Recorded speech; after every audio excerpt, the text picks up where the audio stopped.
Hello and welcome to our complimentary webinar launching the 2021 Australian Contact Centre Benchmarking Report with Auscontact's research partner COPC Incorporated and today's webinar sponsor LivePro. Today's webinar is entitled Work at Home and the Future of Contact Centres. In the spirit of reconciliation, Auscontact acknowledges the traditional custodians of country throughout Australia and their connections to land, sea and community.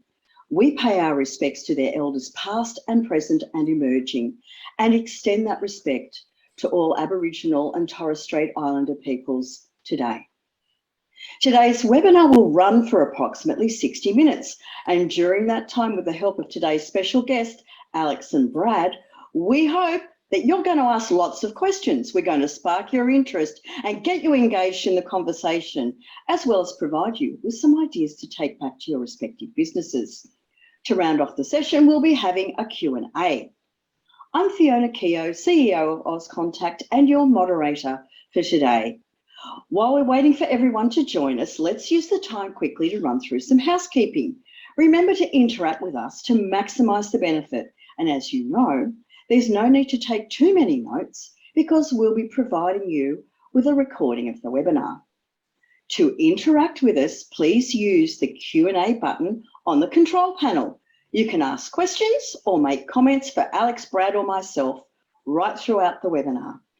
Don't forget, we're going to have a full Q&A at the end of the webinar, so type your questions as we go along so you don't forget to ask them.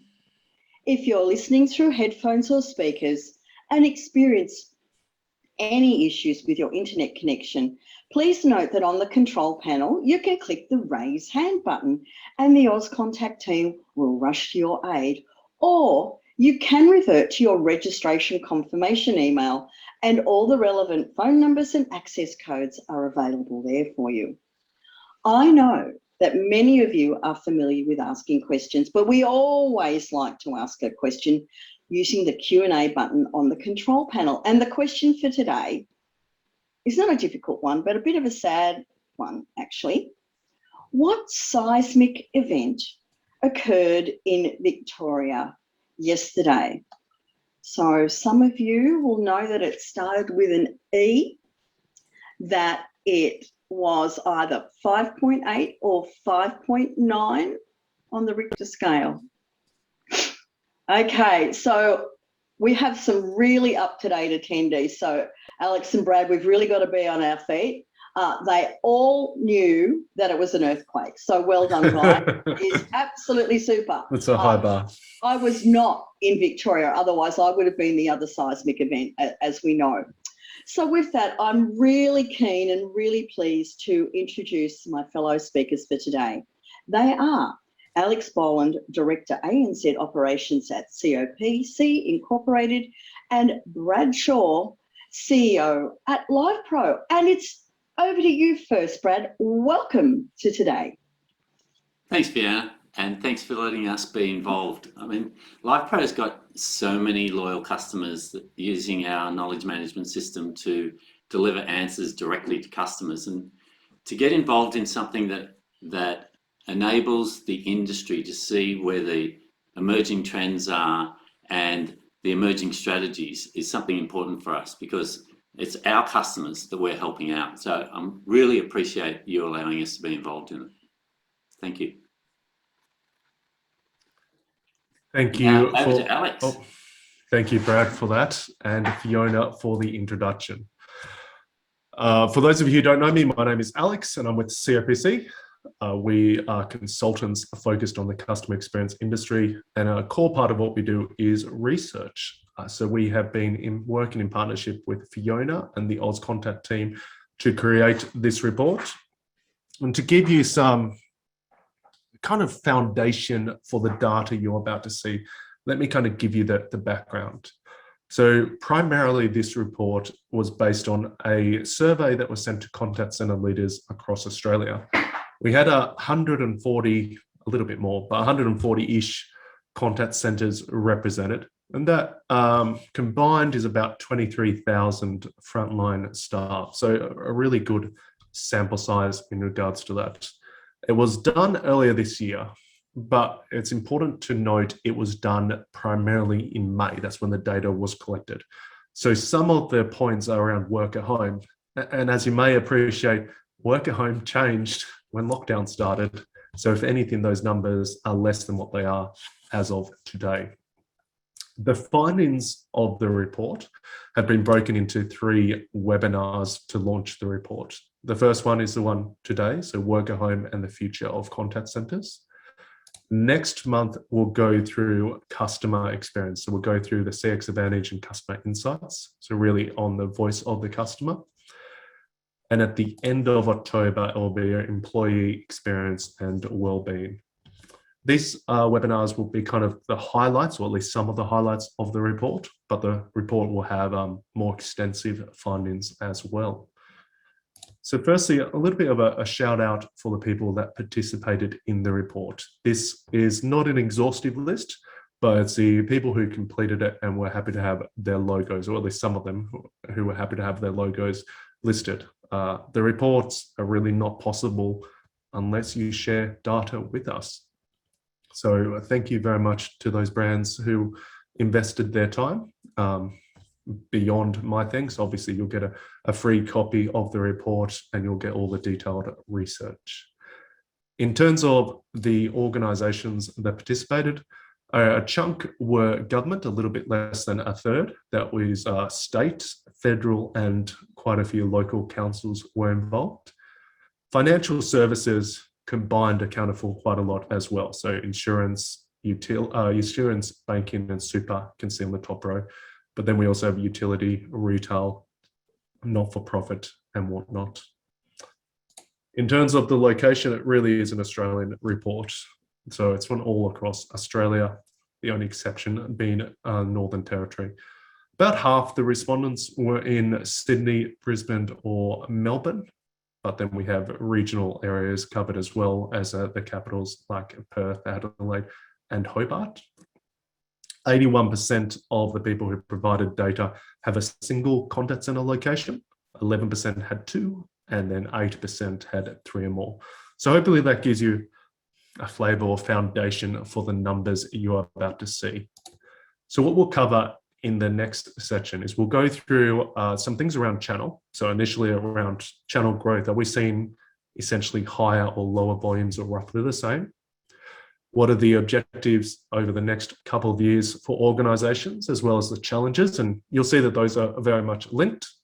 Then I'll spend a little bit more time talking about work at home, which I think is a super interesting topic at the moment.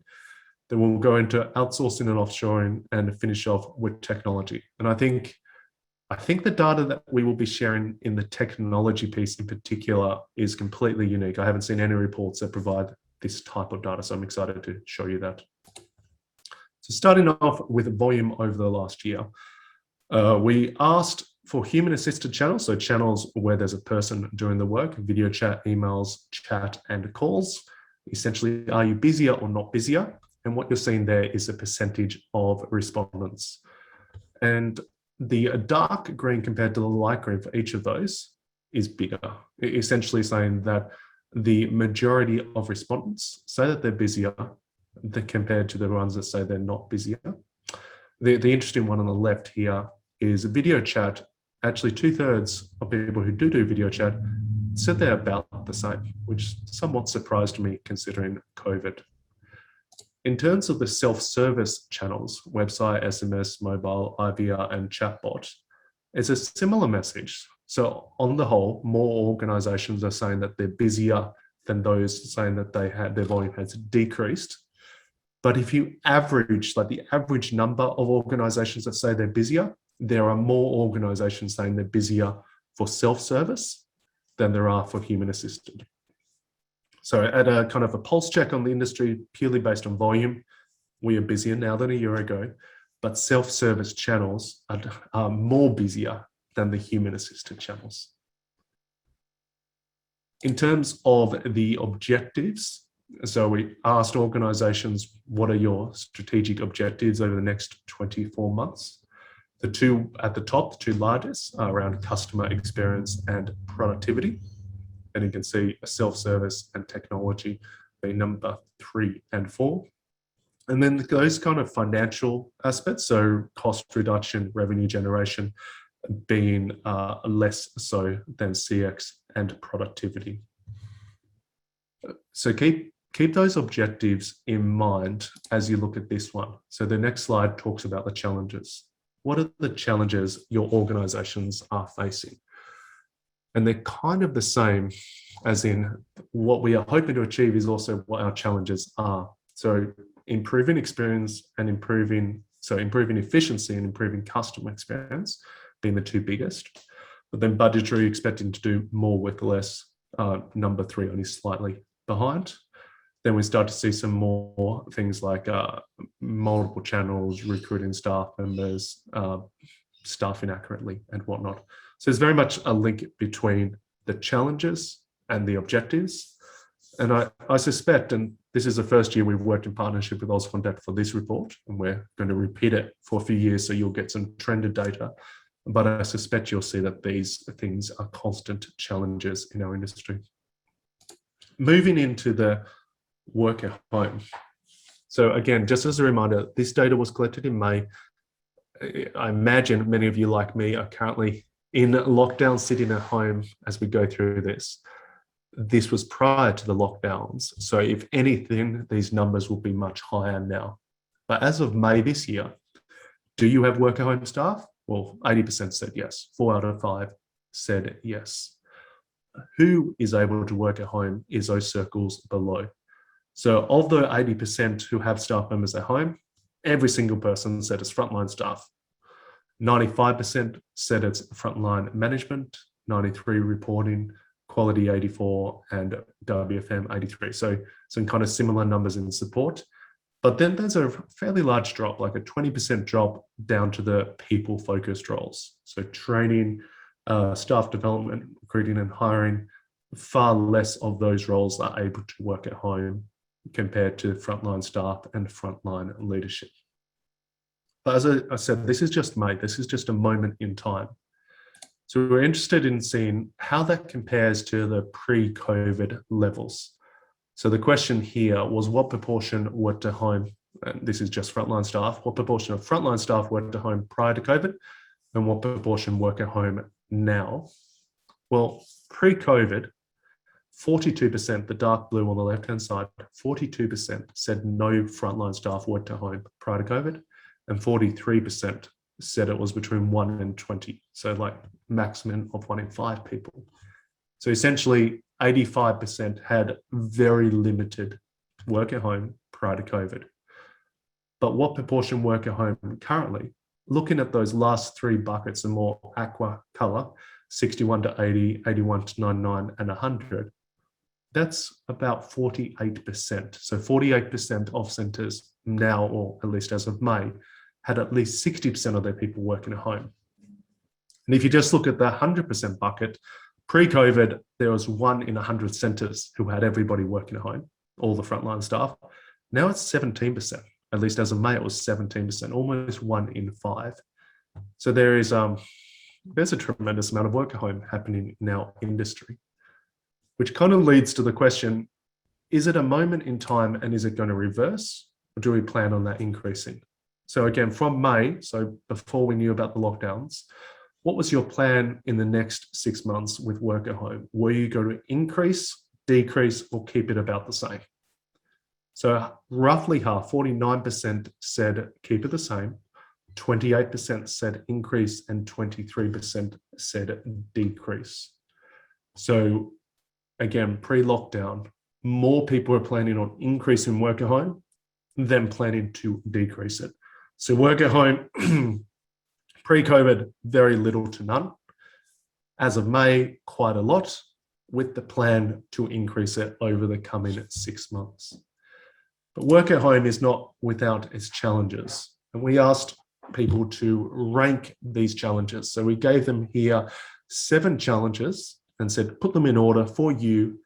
What's getting in the way of working at home? What are the biggest things you need to overcome? So the bigger the number, the more significant the challenge. So you can see the top 2 are things that were not very significant.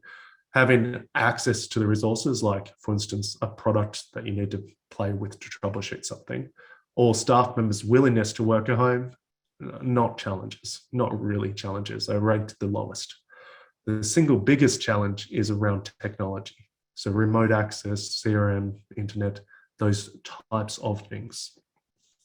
And we worked with one of the big four banks maybe about 5 years ago, and they were trialing work at home for the first time there. And they found that their staff members who went to work at home had an increase in productivity, like got more done, but a decrease in quality, made more errors.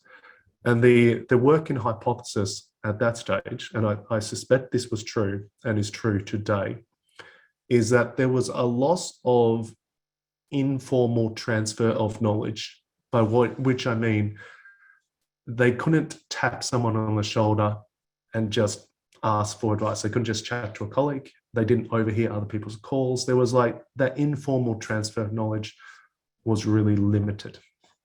And I think that is what we are hitting on partly here with the technology limitation, is that it's really hard to have consistent information, have agents providing the same advice when you have 100 people spread across Australia than it is when it's 100 people sitting in Parramatta, for instance. So they are the challenges: technology, staff management, or workspace being the top three. But what does the world look like, or what do we think it will look like after COVID in terms of work at home? This is one of the few slides that has two data sources for you. So on the left-hand side, it's a survey to leaders in contact centers, 140 contact centers or whatnot. The right-hand side is a survey to frontline staff. So we had a random sample of about 2,500 frontline staff from a couple hundred contact centers across Australia. We asked the same question: post-COVID, how much, for the employees, how much do you want to work at home or in the office? And for the organizations, how much do you want your frontline staff to work in the office? So on the left-hand side first, we'll go through that data. This is really interesting. So 22, down the bottom left, 22% of contact centers were planning to have no work at home after COVID, which might perhaps feel like a large amount, like it's 1 in 5, so it's not a small amount. But if we flip that around, 4 out of 5 centers plan on work at home being part of like their BAU going forward. So 4 out of 5 centers plan on work at home being part of their operation long term. In terms of how much work at home, well, 15% say on average staff members will be 1 day a week at home, 27, 2 days, 22, 3 days, and whatnot. Only 6%, so only about 1 in 20, plan on working at home being the primary modus, like 5 days a week. On the employee side though, 26% of employees actually said we didn't want work at home. Like, I want to be back in the office 100% of the time. And looking at some of the data, that seems to be linked partly to who the employees are. It seems that younger employees value the social interactions more and value being in an office, and perhaps don't have a dedicated office space at home. But there are more frontline staff members who want to be in the office full time than there are contact centers who want people in the office full time. But as you work your way up, you see a really large gap. So 7% saying 1 day a week, and 17% 2 or 3 days, and 7% again 4 days. But 24% up the top right, 24%. So 1 out of 4 employees roughly want to be at home 100% of the time, but only 1 out of 20 centers want people to be at home 100% of the time. So 1 out of 4 compared to 1 out of 20. And I think this means that post-COVID, we may see a shakedown in the industry, or shake out, as employers ask people to come back in the office full-time or 4 days a week or whatnot. Many employees, 1 out of 4, wanting to stay home full-time. We might see employees attrition, like leave their organizations and look for jobs in contact centers there where they can work at home. So there's significantly more employees wanting to stay at home full-time than there are employers wanting people to be at home full-time. But work at home, it's not like a single category. There's different types of work at home. We think of work at home primarily as tethered and untethered. Tethered being you are right near the office and you have the ability to come in, and untethered being you're entirely remote and you can't come in. So we asked that question, post-COVID, do you hire people who will be near your office, i.e. have the ability to come to the office, or will you also hire people who live far from the office and cannot physically come in? So 34% say that they'll only hire people who can come to their office. So maybe they do work at home, but they have the ability to come in 1 day a week or for new hire training. 48% on the right-hand side, 48% say that they will hire people both nearby their office as well as people who live far from the office, like the equivalent of a contact centre in Melbourne hiring people who live in Esperance in Western Australia, like live entirely far, completely remote from the office. And at 19%, almost 1 in 5 were still unsure at that stage. So if we just look at the people who've made up their minds, the 34 and the 48, so that means that more than half of the organisations that have made up their mind are planning to hire people completely remote who live a long way from the office. And contact centres, at least particularly the frontline staff role, it's difficult to get people who want to stay in the role long term in Australia in particular, because it's not always seen as like a particularly favourable career path and the salaries are low and you work hard, all of those factors. Being a frontline agent is a difficult job. So I pulled some data from ABS for you. And what we're looking at here are different government regions across Australia and the median salary in those regions. So that's on the x-axis, the horizontal. So each dot is a government area. And on the y, we have the unemployment rate, with the idea that if your contact centre is in an area where people on average get paid a lot of money and there's low unemployment, it will be hard to get employees to stick with you. The job will be less desirable. And perhaps unsurprisingly, it's kind of Sydney and Melbourne, as well as like you can see Perth there and Darwin. Those are the areas where salaries on average are higher, but unemployment rate is significantly lower than other areas. So they're less desirable. Your contact centre roles will seem less desirable compared to on the other end. And I didn't list all of them here, but you can see generally speaking, they're non-CBD, non-city areas, the exception perhaps being Sydney, Southwest and Parramatta. You see mid-north coast for New South Wales. A call out to our Tasmanian friends. So Tasmania, Northwest and Southeast were there. Queensland, a couple of rural areas, Coffs Harbour. Regional locations on average seem to have a higher unemployment and a lower salary.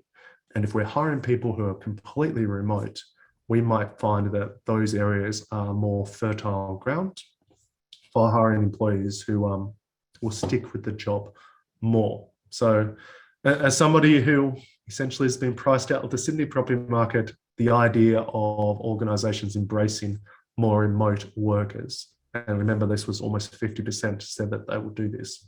I think that's really exciting. This will be a significant trend to see how we run contact centres when we have a lot of people completely remote across Australia. It's not without its challenges. Moving from work at home though, into outsourcing and offshoring. We asked organisations, do you outsource? And then those that do outsource, we said, why? Why do you outsource as opposed to doing it yourself? And they had to rank the options. So similar to the previous sort of questions, bigger the number, the bigger reason for outsourcing. So the single biggest one was a cost factor. If you've been involved across both outsourced and in-house centres, outsourcers just pay less money to frontline staff. They tend to be more efficient. There is a cost saving going to an outsourced operation. Beyond that, there's very much value in the ability to ramp up and ramp down quickly. I have worked with outsourcers that have been able to hire 100, 200 staff within a week. And I've worked with government centres who might take 4 weeks to get approval to hire a single person and then months to actually hire and train them. So outsourcers can be far more flexible. Hours of support was up there as well. And then less so technology capability, but still listed. In terms of actual performance management and outsourcers providing multi-language support, that wasn't considered key reasons for outsourcing, on average at least.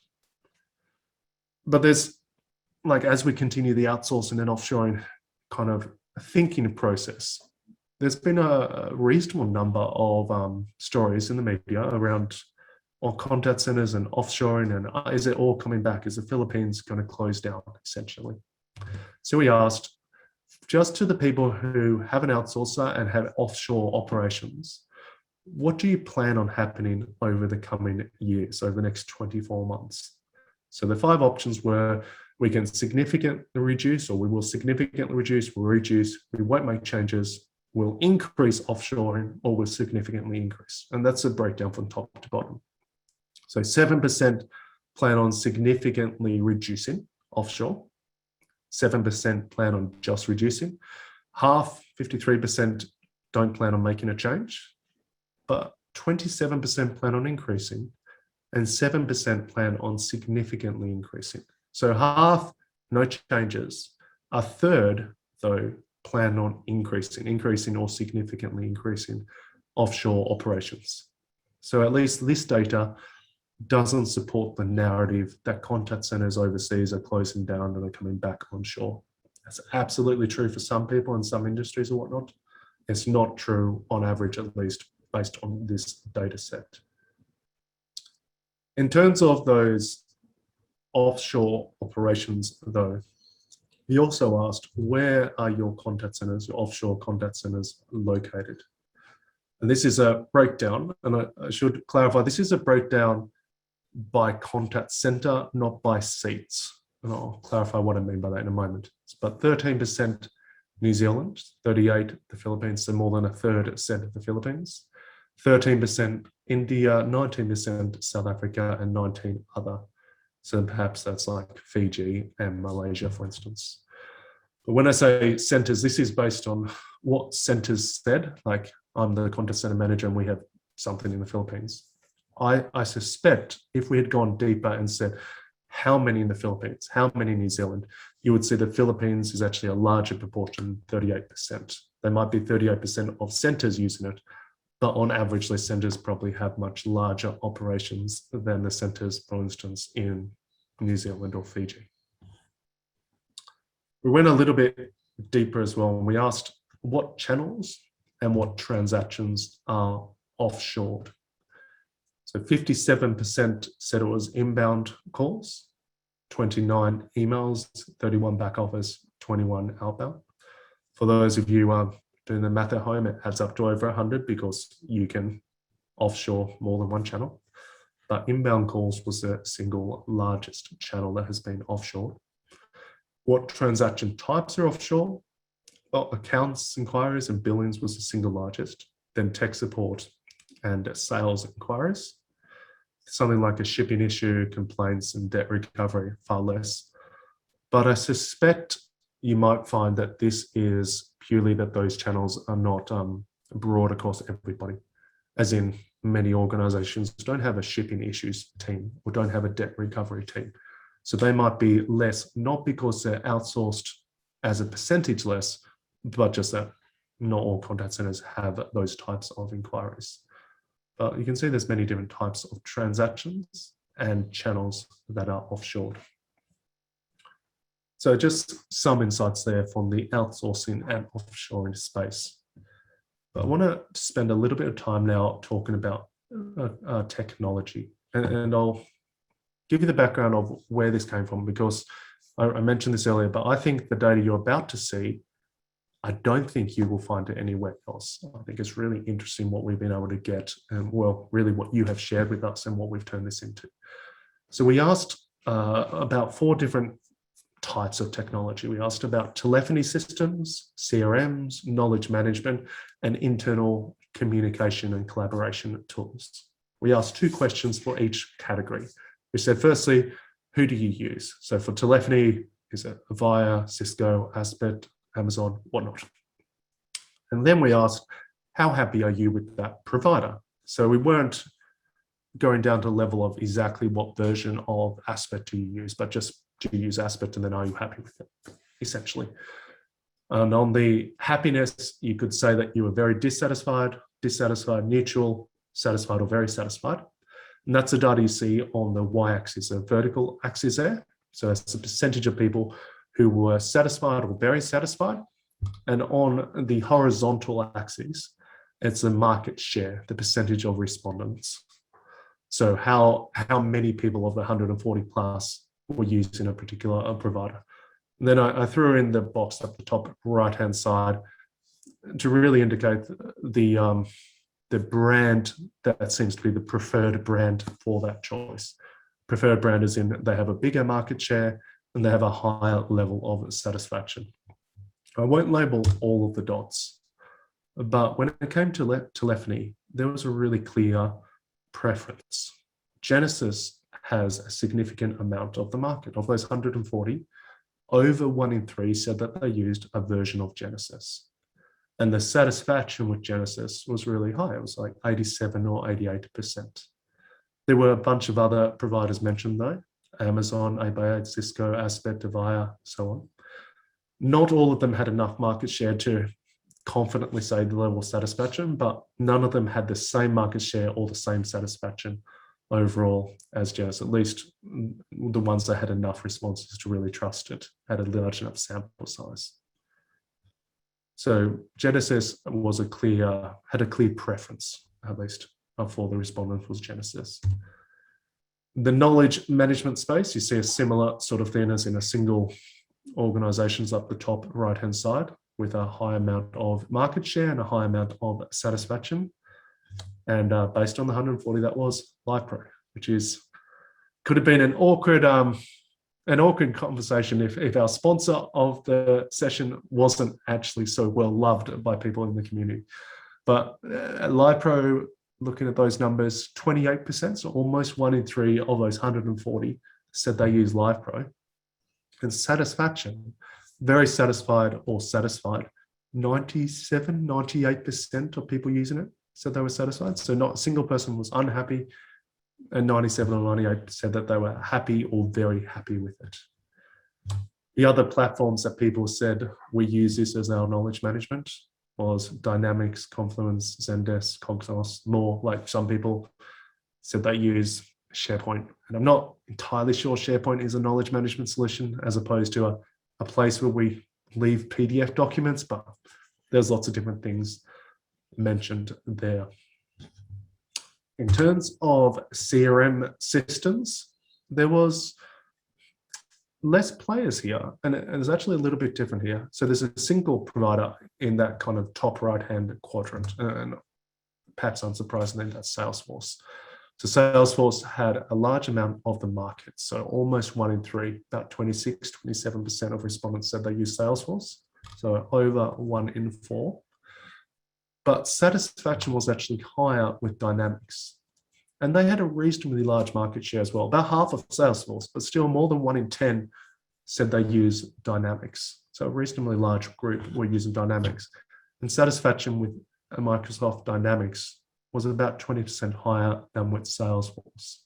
So if we're going to really say that there is a preference based on this, I think you would have to like combine those two and say, on the whole, there's a strong preference for either Salesforce or Dynamics. They are the clear preferences here. Other ones like Oracle and Siebel and SAP and whatnot, far less so. You can see also bottom middle, there was quite a number of respondents who say for our CRM, we built our own CRM system. So it was a custom or an in-house solution. I'm going to come back to that in a couple of slides' time. And we'll talk about the difference between if you built it or if you bought it, essentially. In terms of internal comms, we came up with a list of everything we could think someone could use for their internal comms, like WhatsApp and Teams and Zoom and Skype. Really, we only got one answer. 80%, almost, 4 out of 5 centers said they use Microsoft Teams, and satisfaction with Teams was 90%, right? Slightly above 90. Like in terms of total satisfaction, only LivePro was higher than Microsoft Teams. Essentially, across the industry in Australia, in terms of communicating, like internal collaboration, communication tools, almost everyone is using Microsoft Teams, and almost everyone really likes it. It really is a high level of market share, far higher than any other single platform. and a really high satisfaction level, only like outdone by LivePro. And coming back to that kind of, do we buy or do we build conversation? I split out here in the dark blue. So we have broken into categories still. So telephony, knowledge management, CRM. I took off the internal comms because it was really only Microsoft being used there.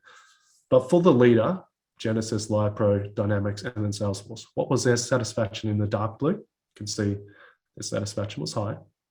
For all the other off-the-shelf products in that lighter blue color, what was the satisfaction with them? And on average, top 2 box, so satisfied and very satisfied, it was 45 for telephony, 70 for knowledge management, and 45 for CRM. But then, if you built your own solution, how satisfied were you with that? So percentage of people who were satisfied or very satisfied when their IT team had made their own. And there was one company out of 140 plus who had built their own telephony system, and they said it was terrible, really low satisfaction. I don't quite remember, but it wasn't satisfied with it. That's at 0%. In the middle with knowledge management, I was higher, 57% were satisfied, but still far less than if they had purchased an off-the-shelf solution. And then for a CRM system, people who have built their own custom solutions. Only 1 in 3 centers who have built their own custom CRM solutions were happy with it. So 2/3 were not happy. So to buy or build, well, I don't know your business case. You need to make up your mind, but purely based on satisfaction, building your own solution, you on average will be less satisfied than if you went out and you purchased a solution. Thinking about purchasing and technology and investment, we asked for these different platforms, and you can see them on the left there, like chatbot and CRM and telephony and whatnot. What are your plans? Like, do you have it? Do you have it and you're upgrading? Do you have it and you're not going to upgrade? Do you have it in your plan, or you're not sure about it? And I'll call out a few of them. I won't go through the whole list. You can look through it in your own time in the report. But chatbot up the top, currently having no plans to use this technology, 25%. Okay, so there's 25% who don't plan on using it. There's 5% who don't know, so that's 30. And then there's 70% either using chatbots, using them and thinking of upgrading, or planning to use them in the future, like in the next 18 months. 43% planning to use them in the next 18 months, and planning, maybe they won't, but planning to use them in the next 18 months. So that's the single biggest expected change, I guess we'll say. Knowledge management, currently no plans for the technology was 5%. So 1 out of 5 have no plans. 11% were planning to implement. I suspect, going back to my conversation about work at home and the rise of work at home and how it's going to stick with us, I think we will see organizations planning to spend more and upgrade and buy technology that really fills in the gap of that informal knowledge transfer and what you miss out on when you work at home. But then there was a really large percentage, 55%, were using it already with no plans to upgrade, and then 27% were using it and were planning to upgrade. So I think that's interesting in its own right, particularly with the work at home trends we're seeing. Then speech analytics, a few different names for that, speech analysis, NLP. 34% have no plans, but 26% are planning to invest in it in the next 18 months. So 1 out of 4 said it's part of their plans for the next 18 months. Then customer service mobile app, 20%, 1 out of 5 centers planning to invest in it in the next 18 months, and 27% currently with no plans. So I think we are seeing some significant changes in terms of technology, in terms of work at home. And I think it'll be really interesting to see what the trends are as we repeat this analysis next year and share the similar sort of findings. Then are we trending up or down? Have we seen these things play out? So a few takeaway points from me as I kind of went through this and looked at least this subset of the data. In terms of challenges and objectives, there's a really strong focus on doing more with less and increasing CX. I think that's perhaps not unique to 2021, and we might see that as a consistent focus over the coming years. One thing that is more interesting, like more unique to our time period now, and we will see, I think, grow over the coming years, is work at home and remote work. I think it is here to stay, but it does have its challenges, particularly when we are completely remote, when we have workers not coming into an office at all, not even for training. So how do we ensure consistency of performance when we are completely remote? 3, off-the-shelf solutions, on the whole, have a higher satisfaction than just purchasing a solution. Building your own solution. And then 4, the big things that people are at least saying they'll invest in: chatbots 43%, speech 26%, and 20% customer service apps. So they were the 4 things that stood out to me. I might throw back, I'll leave on this slide for a moment, I might throw back to Fiona and Brad, because I gave them a sneak peek early in the week of the slides, and would love their perspectives on that. You did give us a sneak peek, and thank you so much, Alex. And for everybody that's attending, this is just the highlights. The report actually goes so much deeper. But while you're all sitting there, and Alex, as you're trying to think of numbers and what's going on, Alex shared a slide with all these technology changes we're going to do. And Brad and I were chatting during the week, and we thought we should ask you guys a question, and then I'm going to test Brad on what you guys are going to say. And the question is, today we saw a number of future technology initiatives being slated. What's likely to get in your way? So you can only pick one. Is it the pandemic? Is it lack of funding? It does not fit with your organisation's strategy. There's no internal champion. I'm unable to build a supporting business case, and I don't know what to do first. So Brad, without looking at the screen and seeing what people are saying, what do you think is going to get in the way of people implementing technology? Apart from being so busy and having so many things to do with so little resources, our experience is trying to get non-contact center people to understand what the real requirements are in customer service areas. It's until you've actually sat on the phones or been in a contact center, you just don't get it. You don't get how difficult it is. And until you can get management to empathize with that, it's really hard to get the funding that you need. That's my thoughts. Don't let that influence your decision. No, and we'll close the poll now, but I guess that actually correlates very nicely to having an internal champion that's not necessarily the contact centre person. So you do need to have somebody at the table with the C-suite, having those conversations to really take it forward. So, Brad, I'd love to hear your thoughts because you came engaged with wanting to sponsor the webinar. You haven't been part of the report per se, but I'd love to know what you're thinking at this point in time. What are your observations? For those people in Melbourne, I feel like we just got the Brownlow medal, and I wasn't even thinking I was going to be in the game.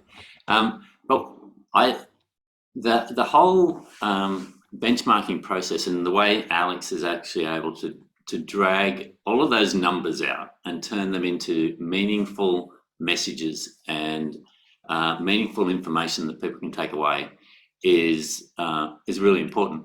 And look, I'm surprised companies are looking at bringing everybody back into the contact centres. I understand that there's going to be a percentage of people that would like to for social reasons, but I think, again, organisations that don't have to bring people back into an office, they've been operating without them sitting in the office now, for them to drag them back in just shows again that management really just don't get it. They don't get what it's like. My daughter's involved in an organisation where she said before the pandemic, there's no way in the world we would ever be allowed to work from home, ever. And then 450 people over a week period started working from home. And the ones that were on night shift, I mean, why would you want to travel to some dark location and for night shift when you can do it from home? The other thing that I really found interesting was the information that Alex mentioned about the Westpac model, where they found that there were more errors made.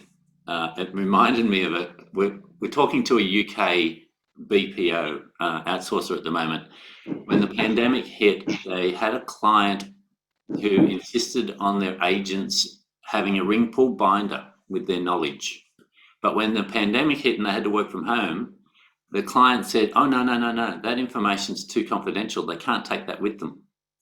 So again, it's almost like abuse, expecting people to answer questions and do their job and not giving them the tools and the technology to use it. So I find it very interesting, the concept that so many organisations are going to be bringing people back. Yeah, it is a challenge, and it does create so much ambiguity and uncertainty. Thanks, Brad, and you know, as leaders, it actually brings a whole other dimension to what it is we need to do to create the right environment for our people to thrive. So I'd just like to maybe add my voice because most of you know that I can't help myself. So firstly, I wanted to thank again Alex and Brad, and especially Alex for sharing the findings. It's a report that I believe is long overdue. And the observations I would love to share more around the conclusion. As many of you are aware, doing more with less while not significantly impacting on CX has been a contact centre challenge for almost as long as I can remember. And so I thought, why don't I go back in time and see what we've seen in previous benchmarking reports. So I went back as far as 2014. Of course I could. And in 2014, 24% of the respondents said doing more with less was number one in their top 3 challenges. And then improving customer satisfaction was number 3. So they were both in their top 3 activities. And part of me goes, why is this still something that's a key focus now? Secondly, I'd like to talk about technology implementations. And again, I went back to 2014, where 22% of respondents said technology upgrades was in their top 3 challenges. In fact, it was actually number 2. However, chatbots were not mentioned in 2014 at all, didn't feature. But chat with a live agent did, and that was at 20%. Then when I looked in 2018, chatbots were at less than 1%. However, live agent chat had then grown to 50%. And chatbot future implementations was expected to be 2%. Lastly, speech analytics in 2014 was at 14% implemented. And in 2018, it went to 13%, so someone pulled the pin. And then there were 19% of people with plans to implement it in 2018. All a far cry from this report. So I think what we're seeing is a really significant implications of the pandemic and how dynamic contact centres really are that we are living under. So we do have some audience questions. Alex, a lot of them are going to be for you. There's a couple there for you, Alex, as well. And Brad, watch out, there's a really tricky question that's actually come through, a very cheeky question, but we'll save that. So a Victorian has asked, i.e. Paul, is there any difference in work at home levels in Victoria, specifically compared with other states, considering the prolonged lockdowns that were in place in Victoria from last year as well as this year? I know that's a bit of a on the spot, but I think you've got the data sitting behind it. Yeah, we do have the data sitting behind it. The answer to that question I don't have in front of me at the moment, but it is something that's in the full report. So here we were just giving you a highlight, talking about it broadly across Australia.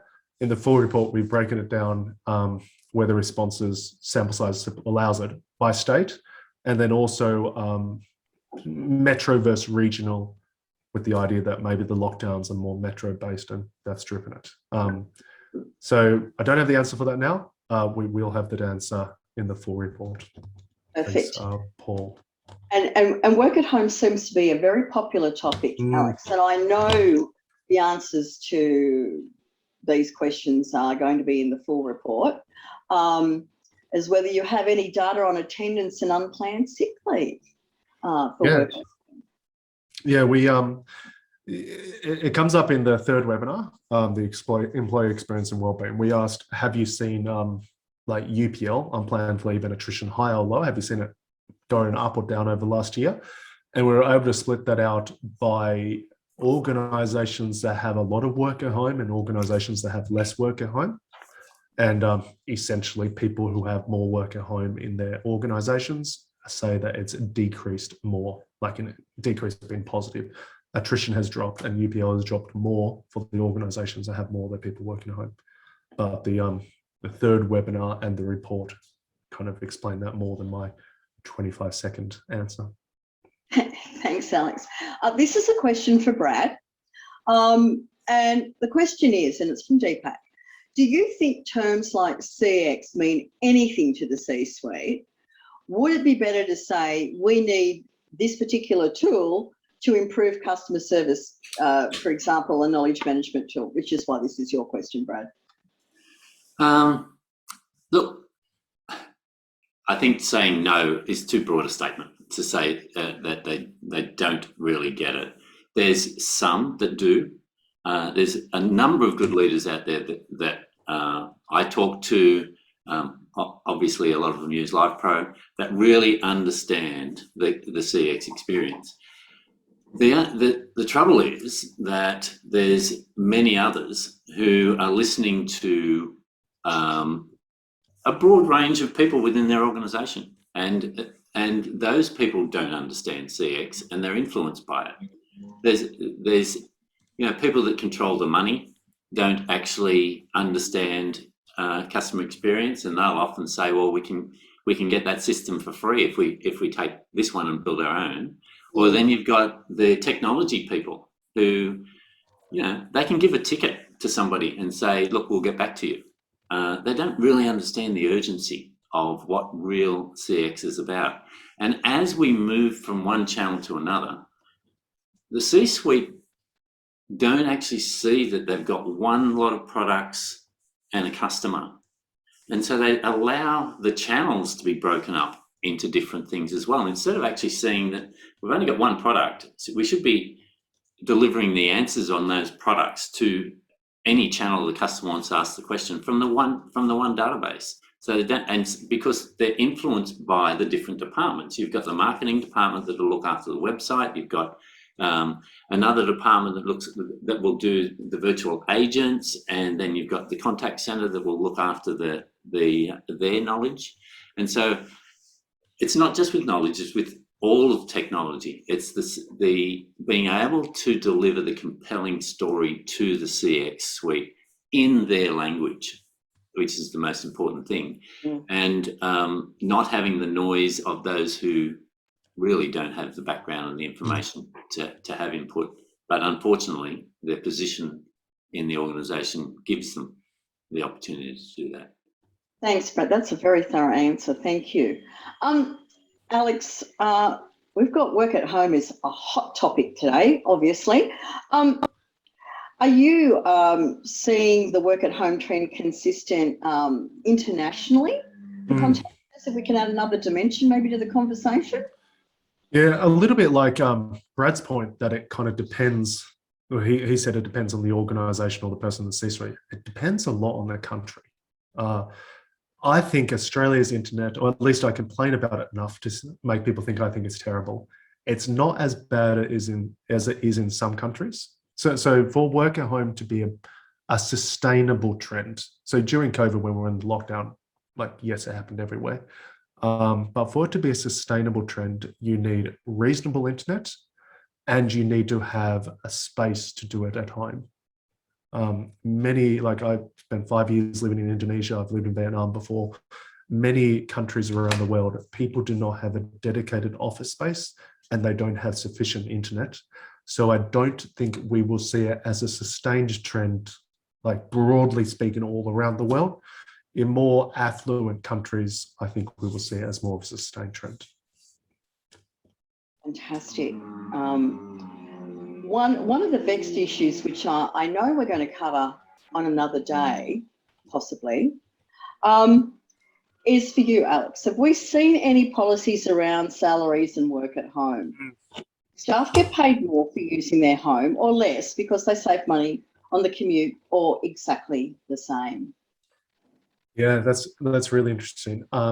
In Australian context, I'm yet to see an organisation say that they want to pay their people more for working at home or pay them people less. From an international conversation, and this is going outside of contact centers now, in the US, there's discussion around work at home staff should get paid less because they get to live anywhere they want and lower cost of living potentially, and they're saving money on the commute.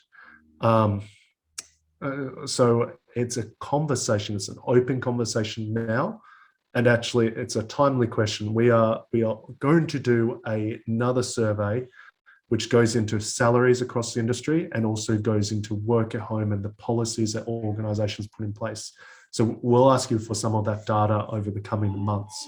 And I think it's an open question. We may be in a situation where work at home staff in Australia, the general approach is to pay them less or pay them more or keep it the same. So it's an open question and I'm really interested to see that data.